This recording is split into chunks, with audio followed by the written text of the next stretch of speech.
Atensyon seniors, Pebrero 2026, SSS Pensyon.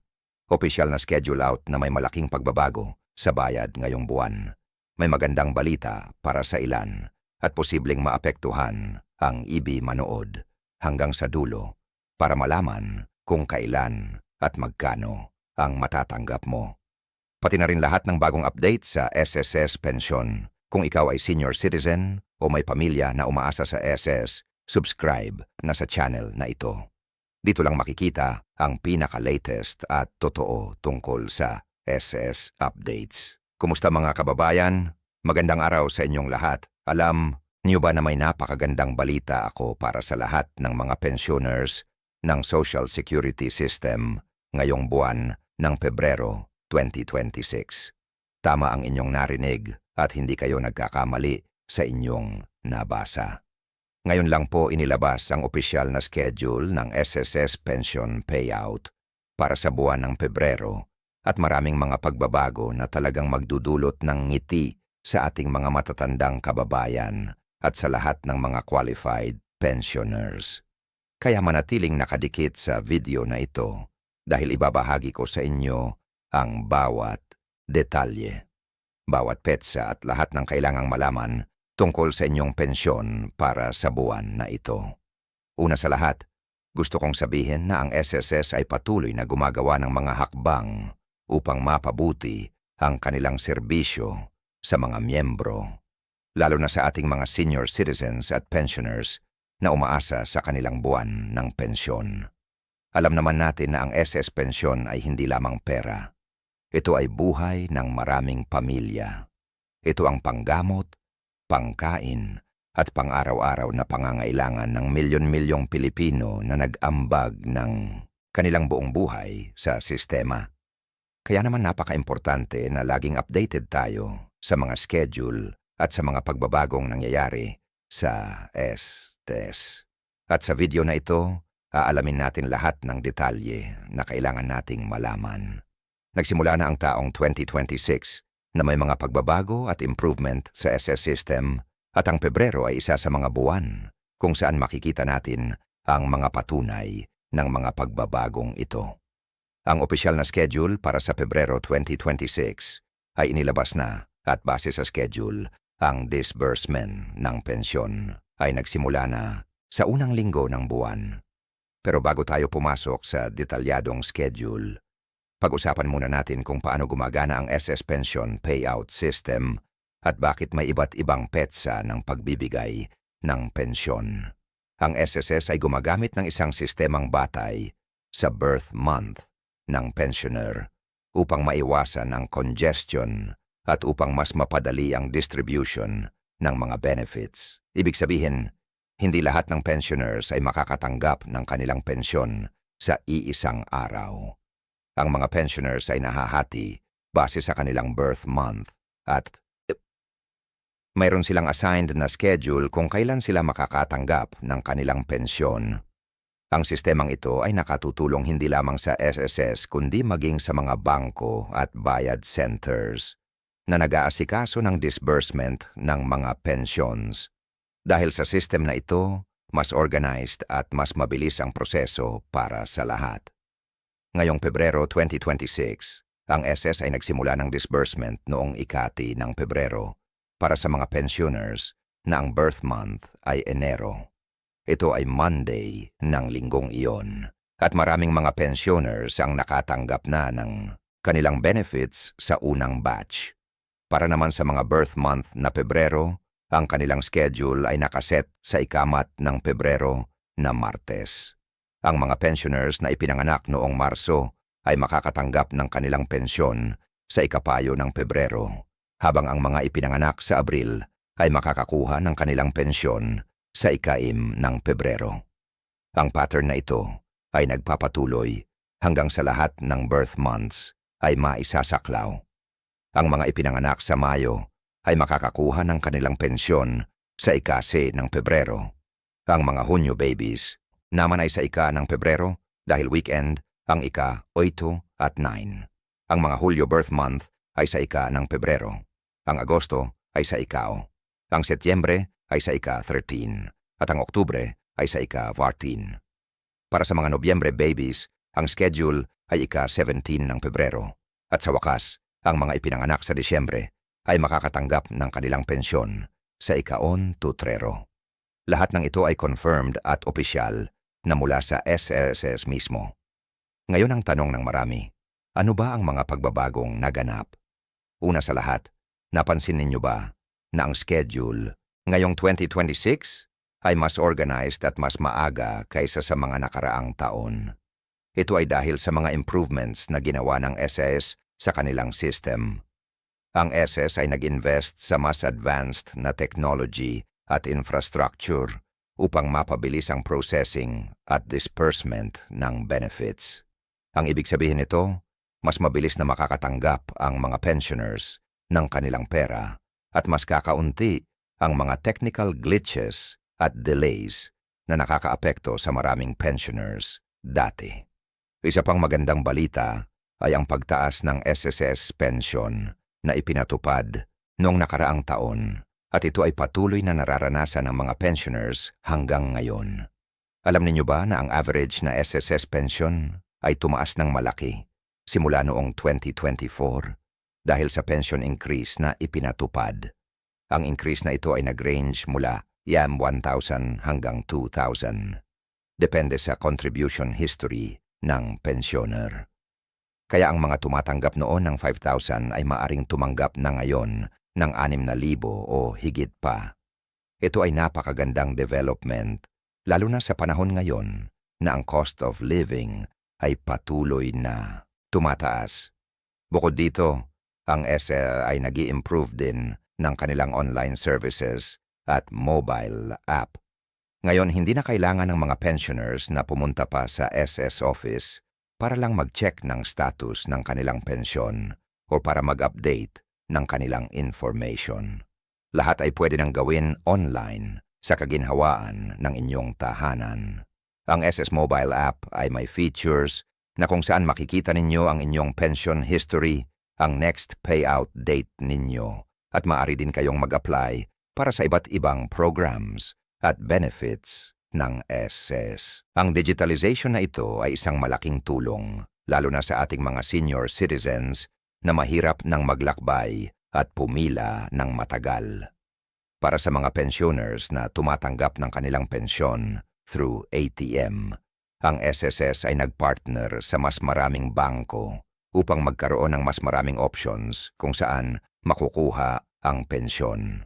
Ngayon may options na kayo sa Land Bank, DBP, Union Bank at iba pang accredited banks ng SSS.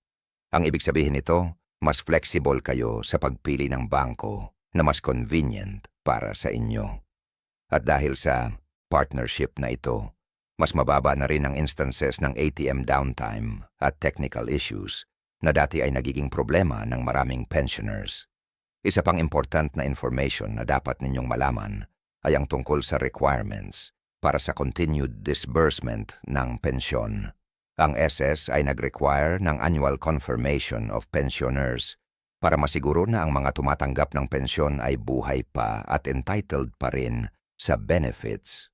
Ito ay isang standard procedure na ginagawa ng SS upang maiwasan ang fraudulent claims at upang masiguro na ang benefits ay napupunta talaga sa tamang recipients. Ang confirmation na ito ay pwedeng gawin online through the SSS website o mobile app. Maaari din kayong pumunta sa nearest SSS branch o sa accredited service centers. Ngayong 2026, ang SSS ay mas naging strict sa implementation ng policies na ito. Pero hindi naman ito dapat ikabahala ninyo. Ang layunin lamang ay protektahan ang sistema at ang mga members mismo. Para sa mga hindi pa nakaka-comply sa annual confirmation, huwag mag-alala dahil may grace period. Dan same naman na binibigay ang SS at maaari din kayong humingi ng assistance sa SSS hotline o sa mga service centers kung may mga tanong kayo o kung kailangan ninyo ng tulong sa proseso. Pag-usapan naman natin ang isa pang magandang feature na inilabas ng SS para sa mga pensioners, ang SS Pensioners Loan Program. Ito ay isang loan facility na available sa lahat ng qualified SS pensioners. Ang loan amount ay depende sa monthly pension ninyo at ang interest rate ay mas mababa compared sa regular loans. Ang maganda dito, ang mode of payment ay through salary deduction from your pension. Kaya convenient at hindi ninyo makakalimutan magbayad. Ang loan na ito ay pwedeng gamitin para sa emergency expenses, medical needs, home improvements, o kahit anong legitimate purpose na makakatulong sa inyo at sa inyong pamilya. Meron ding SSS Peso Fund or Personal Equity and Savings Option na available para sa mga members na gustong mag-invest ng additional contributions para sa mas malaking retirement fund. Ito ay voluntary program na kung saan ang mga members ay pwedeng mag-contribute ng extra amount on top of their regular SSS contributions.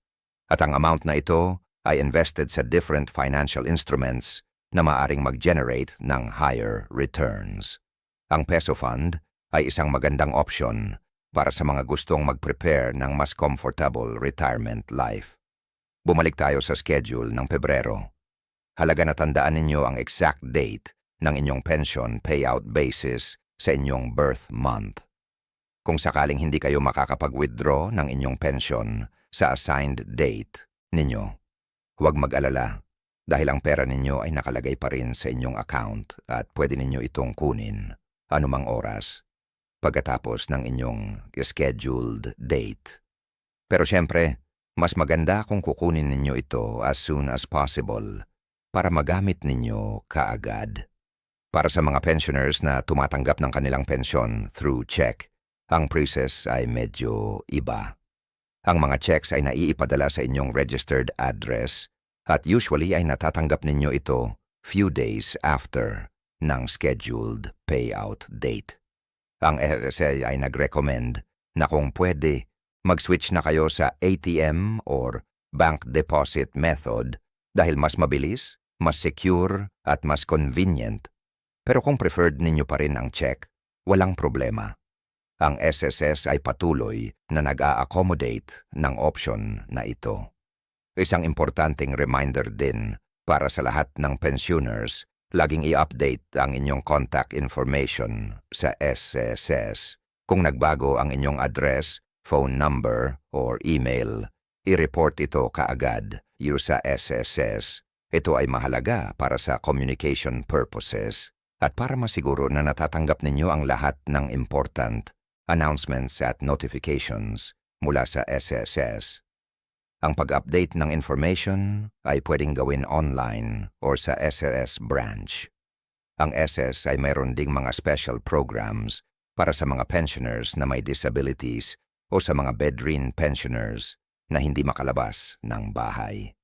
May home service program sila kung saan ang SSS representatives ay pumupunta sa bahay ng pensioner para sa transactions. Ito ay isang napakagandang serbisyo na nagpapakita ng concern ng SSS sa welfare ng kanilang members. Kung kayo o may kakilala kayo na qualified sa program na ito, maaari kayong tumawag sa SS hotline para mag-arrange ng home service. Ngayong taon 2026, ang SSS ay nag-launch din ng bagong information campaign para sa financial literacy ng mga pensioners.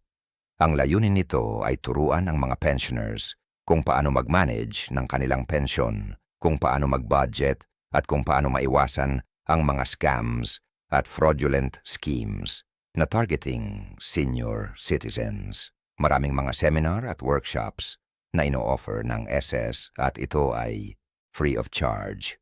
Ang attendance sa mga seminar na ito ay highly recommended dahil napakadaming valuable information na matututunan ninyo.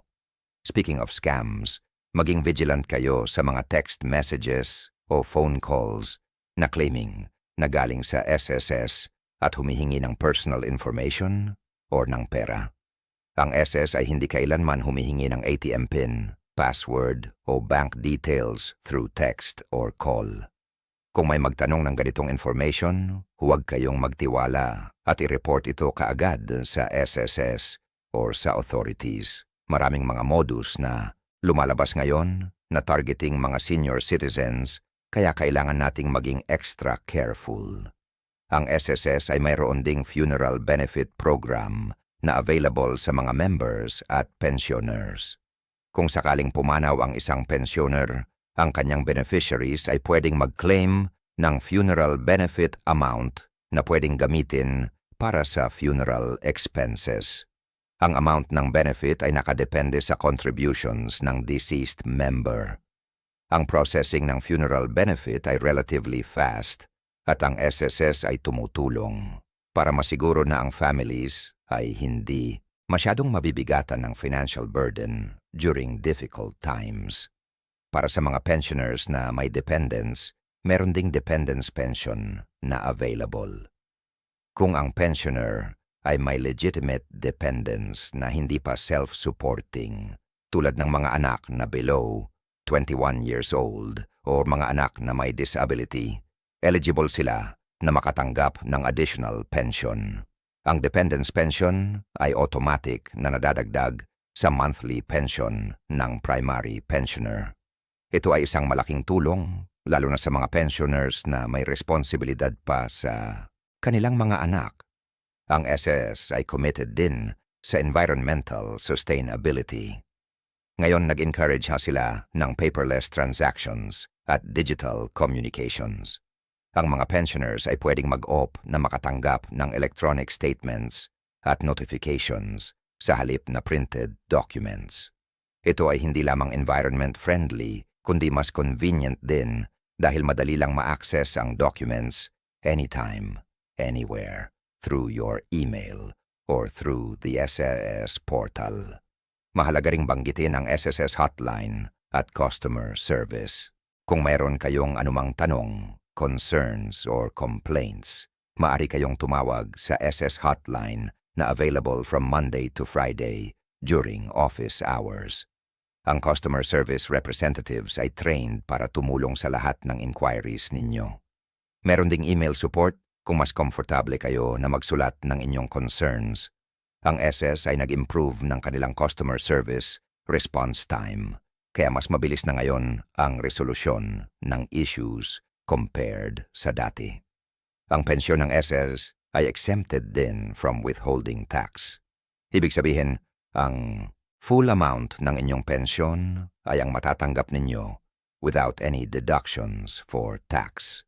Ito ay isang benefit na binibigay ng gobyerno sa ating mga retires bilang recognition sa kanilang contributions throughout their working years. Ang exemption na ito ay applicable sa lahat ng SS pensioners regardless of the amount ng kanilang pensyon. Para sa mga pensioners na plano pang magtrabaho or nagwo-work pa, alam niyo ba na pwede pa rin kayong magtrabaho habang tumatanggap ng SSS pension? Ito ay allowed at ang inyong pension ay hindi maapektuhan. Actually, kung kayo ay magko-contribute ulit sa SSS as an employed or self-employed member, ang contributions ninyo ay mag-add up pa sa inyong total contributions na pwedeng mag-increase ng inyong pension in the future. Kaya kung kaya ninyo pang magtrabaho at gusto ninyong mag-contribute pa, go ahead, walang hadlang doon. Ang SS Flexi Fund ay isa pang program na worth mentioning. Ito ay isang investment option kung saan ang members ay pwedeng mag-invest ng lump sum amount na may guaranteed returns. Ang program na ito ay ideal para sa mga pensioners na may extra funds at gustong mag-invest para sa future needs o para sa emergency fund. Ang Flexi Fund ay managed ng professional fund managers ng SSS kaya secured ang inyong investment. Ngayong Pebrero 2026, siguruhin din natin na ang ating health ay priority dahil ang SS ay connected din sa PhilHealth. Make sure na updated din ang inyong PhilHealth contributions at membership. Ang PhilHealth benefits ay lalo na para sa senior citizens na mas prone sa health issues. Kung may health concerns kayo, take advantage ng inyong PhilHealth benefits para sa hospitalization, medications, at iba pang medical needs. Ang SSS ay nag-conduct din ng regular benefits counseling sessions sa iba't ibang communities. Kung interested kayo na matuto pa ng more about your SS benefits, eligibility requirements, at kung paano ma-maximize ang inyong pensyon, attend these counseling sessions. Ang SSS ay nag-announce ng schedules ng mga sessions na ito through their website at social media pages. Ang counseling sessions na ito ay free at open sa lahat ng SSS members at pensioners. Sa pagtatapos ng video na ito, gusto kong ipaalala sa lahat na ang SS Pension ay isang right ninyo bilang members na nag-contribute sa sistema. Kayo ay nagtrabaho ng mahaba at nag-ambag ng parte ng inyong kita throughout your working years, kaya deserve ninyo ang pensyon na ito. Gamitin ninyo ito wisely, mag-budget ng maayos at kung may extra mag-invest o mag-ipon para sa emergency. Huwag din kalimutan na mag-share ng information na ito sa inyong mga kakilala na SSS pensioners din para lahat ay updated. Ang magandang balita ngayong Pebrero 2026 ay hindi lang ang organized schedule ng pension payout, kundi ang overall improvement ng SS services. Ang continued pension increase na implemented na ang better technology at digital platforms, ang expanded banking partnerships, at ang commitment ng SS na magbigay ng quality service sa kanilang members. Lahat ng ito ay nagpapakita na ang SS ay patuloy na gumagawa ng paraan para mapabuti ang buhay ng mga Pilipinong workers at retirers. Ang isa pang mahalagang aspeto na dapat nating pag-usapan ay ang tungkol sa mga karapatan ninyo bilang SS pensioners. Meron kayong karapatan na makatanggap ng timely at complete pension benefits. Karapatan na maprotektahan mula sa anumang uri ng discrimination at karapatan na makatanggap ng quality service mula sa SSS. Kung sa anumang dahilan ay nakakaranas kayo ng delay sa pension o hindi maganda ang treatment sa inyo sa SS offices, meron kayong karapatan na magreklamo at maghain ng complaint. Ang SSS ay may grievance mechanism na in place para sa ganitong situations at seryoso silang nag-i-investigate ng lahat ng complaints. Ang transparency ay isa rin sa mga priority ng SS ngayong 2026. Lahat ng transactions, policies at decisions ng SS ay publicly available at accessible sa kanilang website. Maaari ninyong i-check anytime ang status ng inyong contributions, ang amount ng inyong pension, at ang history ng lahat ng inyong transactions. Ang transparency na ito ay nagbibigay ng peace of mind sa mga members na ang kanilang money ay properly managed at accounted for. Para sa mga pensioners na living abroad or mga overseas Filipinos na nagtrabaho sa ibang bansa at nag-contribute sa SS, mayroon ding special arrangements para sa inyo. Ang SS ay may international payment facilities kung saan maaari kayong makatanggap ng inyong pensyon kahit nasa ibang bansa kayo. Ang payout ay pwedeng gawin through bank transfer sa inyong foreign bank account or through partner remittance centers. Process ay mas madali na ngayon dahil sa partnerships ng SS International Financial Institutions. Mahalaga ring pag-usapan ang importance ng estate planning para sa mga pensioners. Dapat ninyong siguraduhin na ang inyong beneficiaries ay properly documented at updated sa SSS records. Kung sakaling may mangyari sa inyo, ang inyong beneficiaries ay dapat may access sa benefits na entitled sa kanila, tulad ng funeral benefit at dependents pension. Ang pag-update ng beneficiary information ay simple lang at pwedeng gawin sa SS branch or online. Ito ay parte ng responsible planning at pagsisiguro na ang inyong pamilya ay protected kahit na wala na kayo. Ang SSS ay nagpartner din with various organizations at advocacy groups para sa senior citizens. May mga special programs at discounts na available sa SS pensioners through these partnerships. Maaari kayong makakuha ng discount sa medicines, groceries, transportation, at iba pang essential services. Ang SSS ID ninyo ay recognized na senior citizen ID na pwedeng gamitin para sa mga discount. Privileges na guaranteed ng batas. Kaya lagi ninyong dalhin ang inyong SSS ID at huwag mahiyang gamitin para sa discounts na entitled kayo.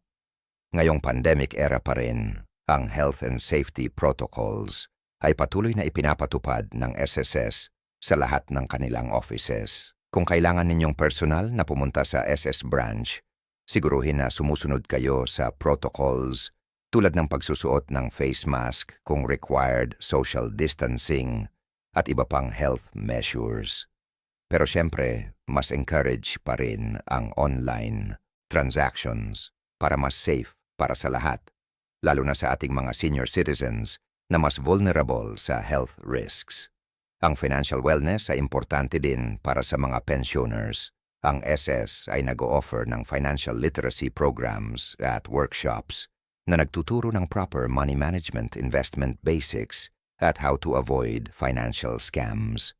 Ang programs na ito ay specially designed para sa retirees at pensioners na may unique financial needs at concerns. Attending these programs ay makakatulong sa inyo na mag-make ng better financial decisions at ma-maximize ang value ng inyong pensyon. Huwag din nating kalimutan ang importance ng community at social connections.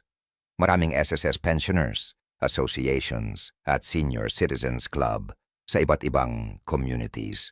Ang pagsali sa mga groups na ito ay hindi lang social activity, ito rin ay avenue para mag-share ng information, experiences at best practices tungkol sa SSS benefits at retirement life in general. Ang SS ay sumusuporta sa mga organizations na ito at madalas ay nag-conduct ng outreach, programs at information dissemination sa kanila. Kaya sa lahat ng SSS pensioners diyan, congratulations sa inyong dedication at hard work throughout your working years. Enjoy your pension, spend it wisely, at laging maging updated sa mga announcements at changes sa SSS. Remember, ang SSS ay nandito para sa inyo at ang pensyon ninyo ay secured at guaranteed. Ang bawat piso na natatanggap ninyo ay resulta ng inyong years of hard work at contributions. Kaya deserve ninyo yan at higit pa. Salamat sa panonood ng video na ito at sana ay nakatulong ako sa pagbibigay ng complete at detailed information tungkol sa SS Pension Schedule para sa Pebrero 2026 at sa lahat ng related benefits at programs na available para sa inyo. Mag-ingat lagi. Stay healthy, kumain ng tama, mag-exercise kung kaya at sana ay patuloy ninyong ma-enjoy ang inyong well-deserved retirement years kasama ang inyong mga mahal sa buhay. Mabuhay ang mga SSS pensioners at mabuhay ang Pilipinas. Salamat po sa inyong suporta at tiwala at hanggang sa muli sa susunod na video. God bless us all, M.